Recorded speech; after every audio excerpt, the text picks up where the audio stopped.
Congress BRS రెండు ఒక్కటేనని ఆరోపించారు కేంద్ర మంత్రి బండి సంజయ్. రెండు పార్టీల మధ్య లోపాయికారి ఒప్పందం కుదిరిందని విమర్శించారు.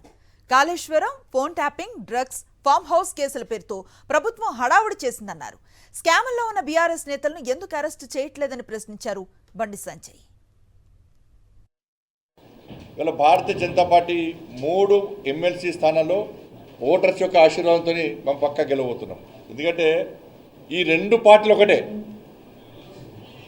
కాంగ్రెస్ బీఆర్ఎస్ ఒకటే.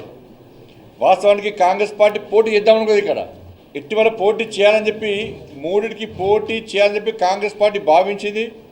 ఆ విధంగా ప్రణాళిక తయారు చేసుకున్నది. అదే స్థాయిలో రెండు పార్టీలు కాంప్రమైజ్ అయినాయి. బీఆర్ఎస్ కాంగ్రెస్ రెండు పార్టీలకు లోపాయికారు ఒప్పందం కుదిరింది. బీఆర్ఎస్ పార్టీ కాంగ్రెస్ పార్టీకి స్పష్టం చేసింది, ఎన్నికల్లో మేము మీకు మద్దతు చెప్తాం, బీజేపీని మాత్రం రానివద్దు. వీళ్ళిద్దరి మధ్య లోపాయికార ఒప్పందం ఏంటంటే జైలుకు పంపకపోవడం, కేసులు విధించకపోవడం.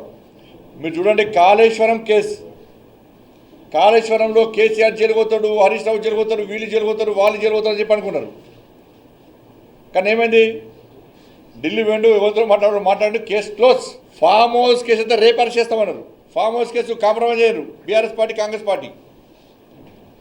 ఈ ఫార్ములా రేస్ కార్ రేస్ది సుప్రీంకోర్టు ఇచ్చింది, విచారణ చేసుకోవచ్చు, అరెస్ట్ చేసుకోవచ్చు అని.